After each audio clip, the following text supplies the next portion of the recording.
author of Your Spirit at Work, and You Don't Have to Shout to Stand Out. Christine holds an MBA in marketing and a BA in business administration management, and is also a graduate of Coach U. With a unique blend of a successful 20-year management career and over 10 years in entrepreneurship, she founded Mindful Business Matters to teach passionate professionals how to keep their inner fire burning so they don't burn out. Christine.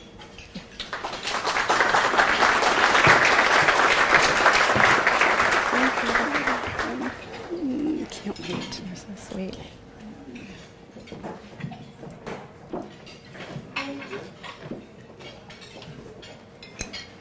Good evening, everyone. Thank you so much for having me. I'm actually delighted to be here.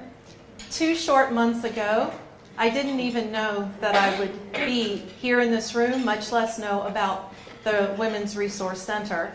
And I want to tell you that story because it's the basis for the talk that I want to give you today and the takeaways that I think are so important. I landed in Saxapahaw, North Carolina, 4 short months ago. And as I started doing my networking for my business, I ran around all these networking events and met these great people and collected this big stack of business cards. Anyone been networking and know that stack that's collecting dust on the corner of your desk? And so as I was sensing what my work was supposed to be here in North Carolina, I looked at that stack of cards and I said, you know what? I am not sure that I need to be making all of these phone calls to all of these people. So let me move through them and just sense which ones feel aligned with what I want to be doing. So I moved through this stack of 50 business cards and I pulled 5 of the 50 aside. And guess who was one of the 5? Susan. I met her briefly, but I just felt there was this click. I listened to that inner voice. I gave her a phone call, we scheduled a time to chat, and 45 minutes flew by, and all of a sudden she said, Christine, would you come and speak to our membership? And I said, I would be delighted. So why do I tell you this story? And you hear that I landed in Saxapahaw, North Carolina about 4 months ago. So what was I doing before then? Again, stay with me here because the theme you'll see will be quite evident for the points that I want to share with you today. 18 months ago, I woke up in New Jersey after having lived there for 20 years, and something inside of me said, this doesn't fit anymore.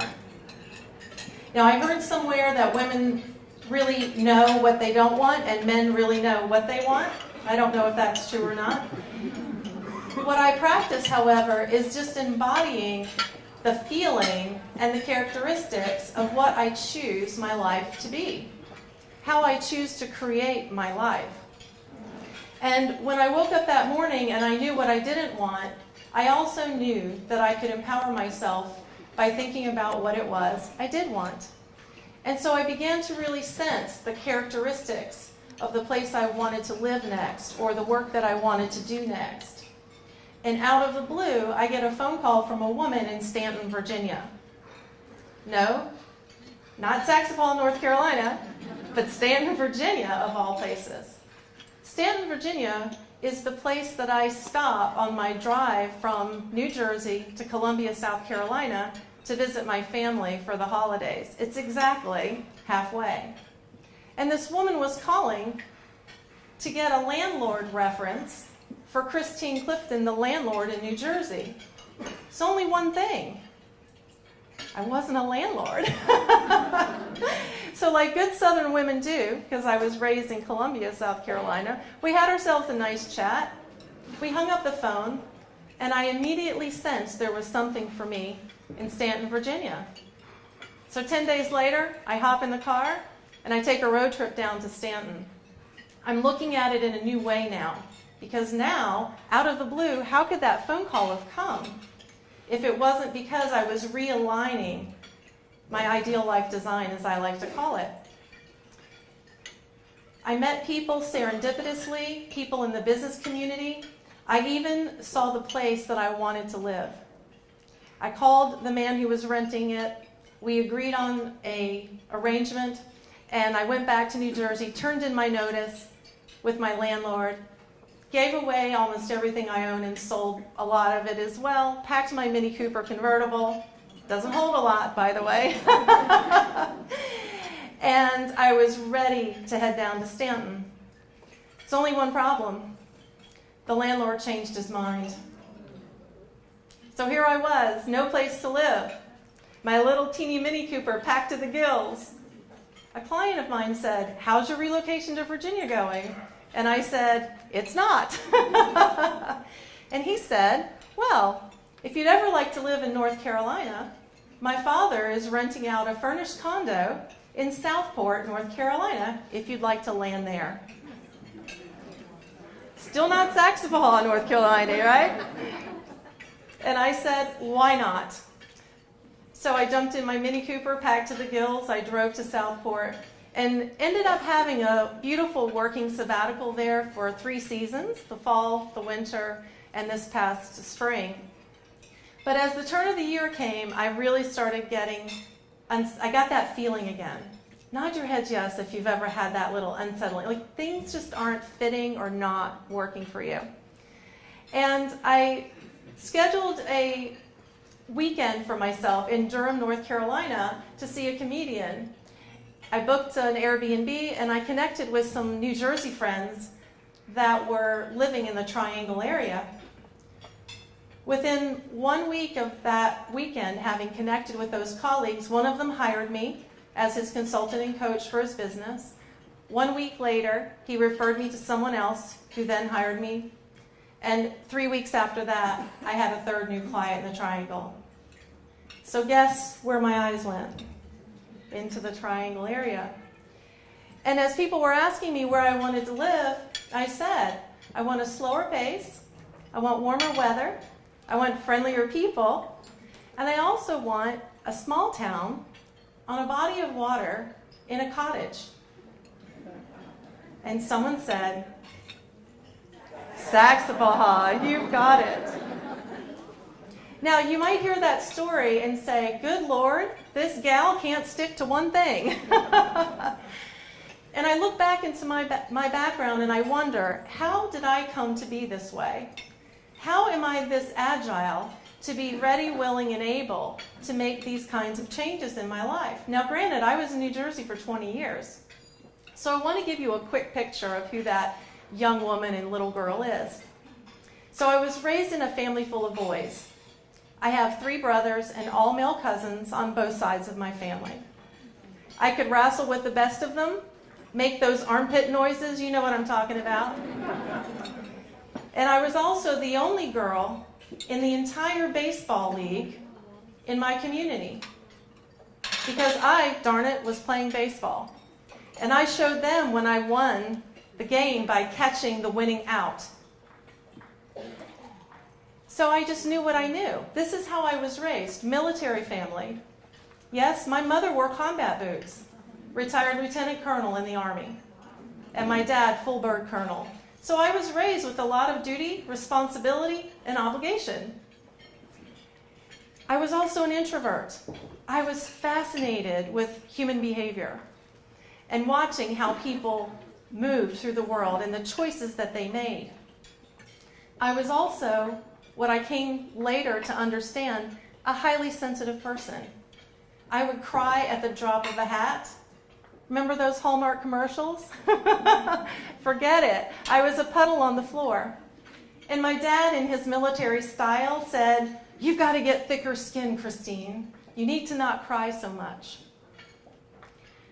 All of these elements of this background in my story is what employed me to do what I did in terms of my relocation. And I also have a saying, how you do anything is how you do everything. How you do anything is how you do everything. And there's 2 categories.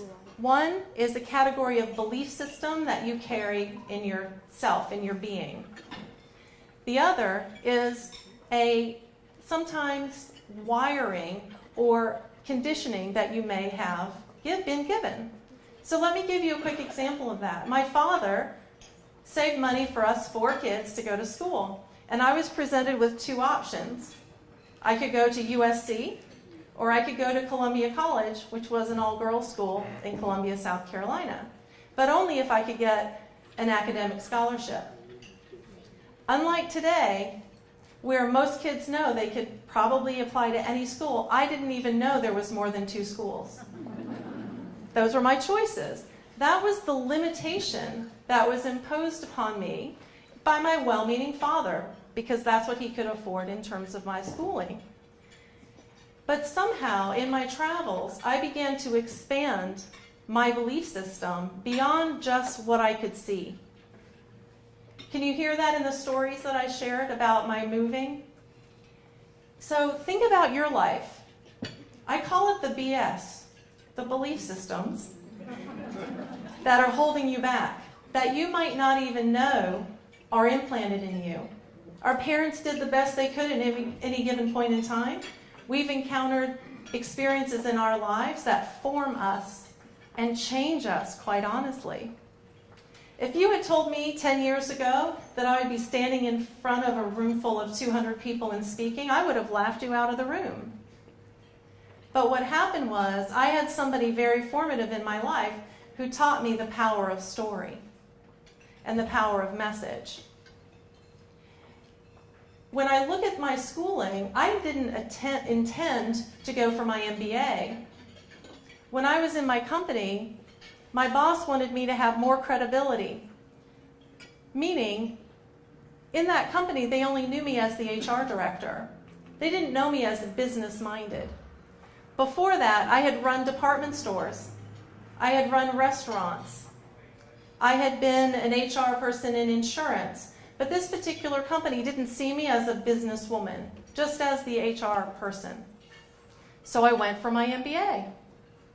And when I listened to what Diane read earlier, all of my accomplishments, I never set out to write a book, much less 2 books, and a 3rd book on the way. Guess what the title is?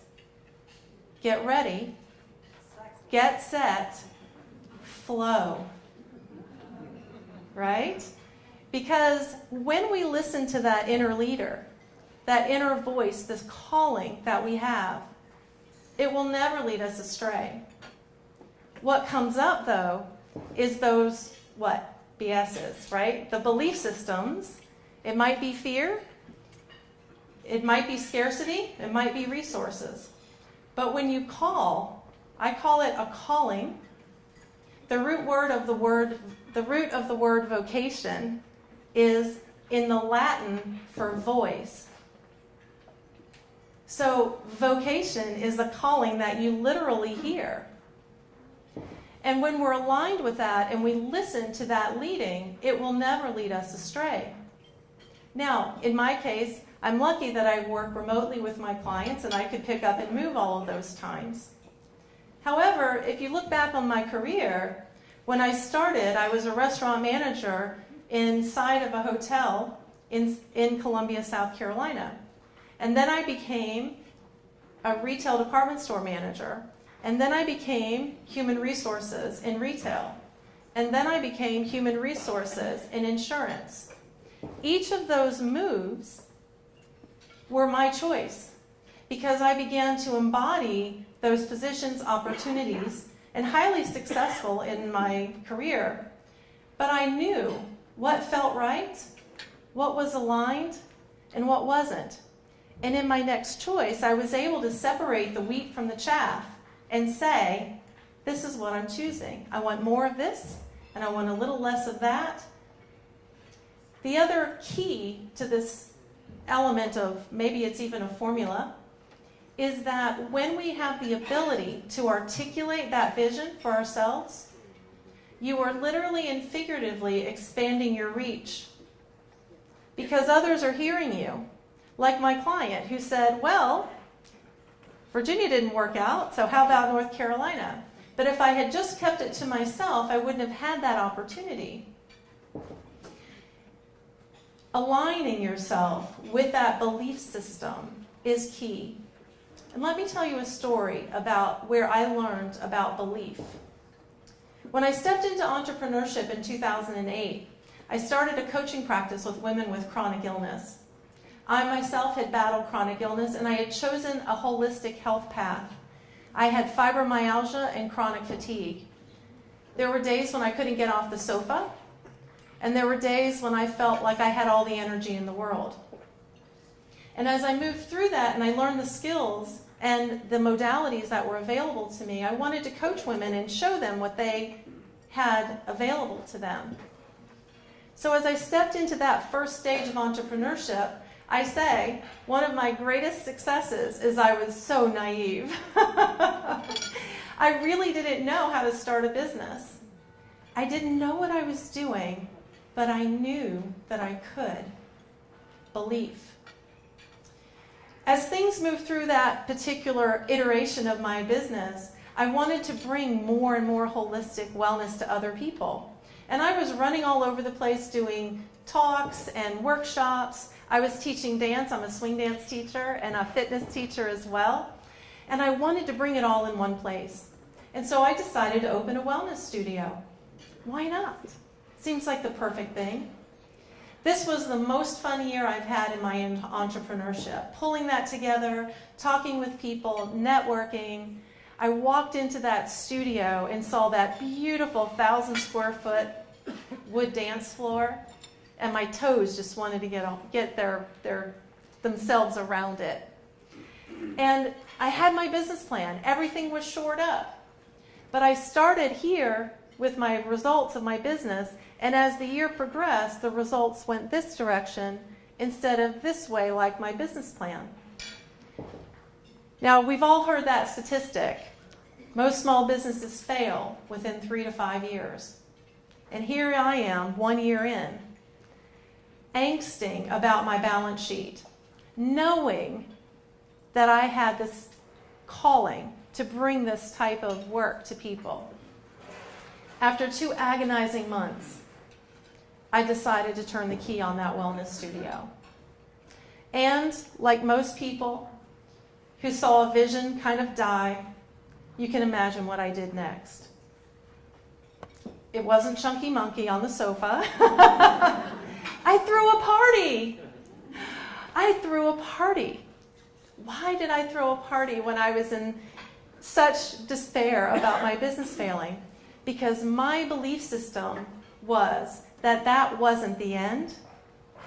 That was the beginning of whatever came next. And so I've come to see, looking back, that I've always had that possibility mind and that belief of not only how I want to show up in the world, but the belief of my capabilities. You see, when you invest in yourself, no one can take your value away. No one can take your value away. After turning the key on that wellness studio, my body told me that I needed to rest. And I decided to take some time in Sedona, Arizona, because it's something that was always appealing to me, especially Native American spirituality. So I did some work with a woman when I went out to Sedona, including going out into the desert on my own vision quest. Vision quest? What is that?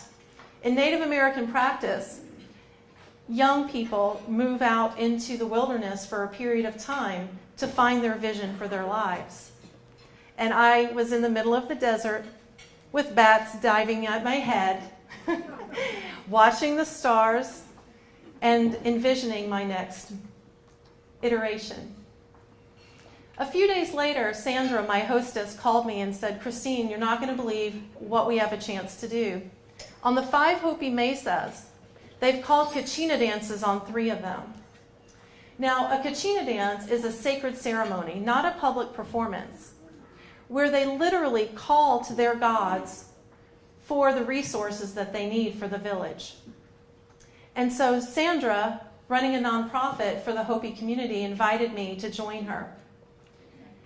I can't describe the profound movement that I felt inside of me, watching 30 Native American men in full regalia, turtle shell rattles on their calves, feathers out of their hair, and knowing that what I was witnessing was a true call, a true belief that they would be provided for. Not only did I see this once, but I saw 3 different dances all in the same day.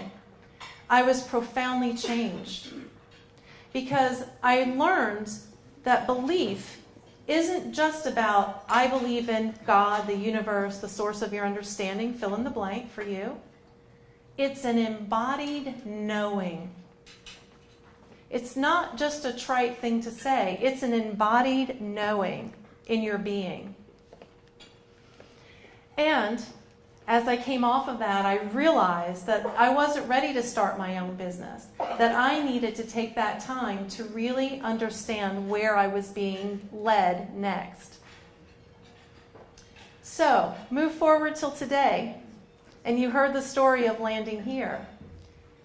The business that I started coming off of that, my own vision quest, so to speak, was a marketing services firm for small business owners. And what I used in that business was everything that I had learned in running that wellness studio. Marketing, event marketing, messaging, sales conversations, everything that small business owners would need. This was now the service that I was providing. I never would have known at the time that I chose to open my wellness studio that that would be the service that I would be providing.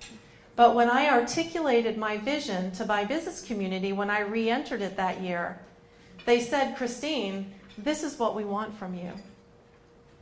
And you know what? I knew that I could. Why? Because I had that belief. So I ask you, what are you hearing? What call are you hearing and possibly ignoring? What's poking at you to say, hey, look over here. I've got something to say to you. Then look within and ask yourself, what are your beliefs? Do you believe you have the capability? Do you believe you have the right, it's not just mindset, but perspective? You see, when you know solidly how you want to show up in the world, and you're listening to the call, and you're operating in your belief system, you don't need to know the step ahead of the next step. All you need to know is the next step. So I'll leave you with this question. Are you answering the call? Thank you very much.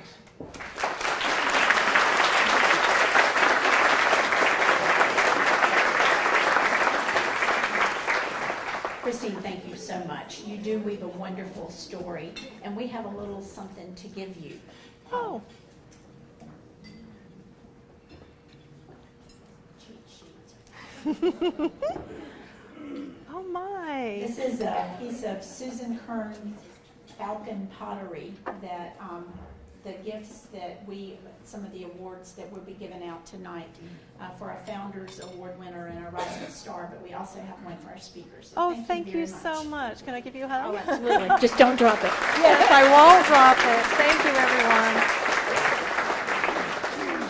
everyone. Okay, how's everybody doing?